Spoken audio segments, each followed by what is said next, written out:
പാനിലേക്ക് കുറച്ച് വെളിച്ചെണ്ണ ഒഴിച്ചിട്ട് ഇഞ്ചി വെളുത്തുള്ളി പച്ചമുളക് സവാള ചെറുതായിട്ട് കട്ട് ചെയ്ത് അതിലേക്ക് ഇട്ട് മീഡിയം വലിപ്പമുള്ള നല്ല അടിപൊളി ചെമ്മീൻ വൃത്തിയാക്കി കഴുകിയെടുത്തതാണ്. അതും ചേർത്ത് മഞ്ഞൾപ്പൊടി മുളക് പൊടി കുരുമുളക് പൊടിയും മല്ലിപ്പൊടിയും ഉപ്പും ആവശ്യത്തിന് ചേർത്തിട്ടെ നല്ലവണ്ണം ഇളക്കിയിട്ടേ കുറച്ച് വെള്ളവും കൂടി ഒഴിച്ച് അടച്ച് വെച്ചൊന്ന് വേവിച്ചെടുക്കാം. അത് വെന്ത് ഒന്ന് വറ്റി അങ്ങോട്ട് വരുമ്പോഴേക്കും തേങ്ങാപ്പാൽ അങ്ങോട്ട് ചേർത്തിട്ടേ നല്ലവണ്ണം അങ്ങോട്ട് ഇളക്കി ഒന്ന് വറ്റിച്ചങ്ങോട്ട് എടുക്കാം.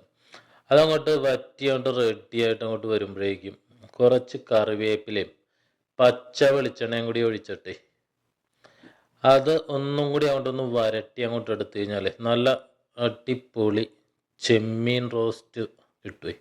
നല്ല സൂപ്പർ ടേസ്റ്റാണ്. ഒന്ന് ട്രൈ ചെയ്ത് നോക്കിക്കോ, അടിപൊളിയാണ്.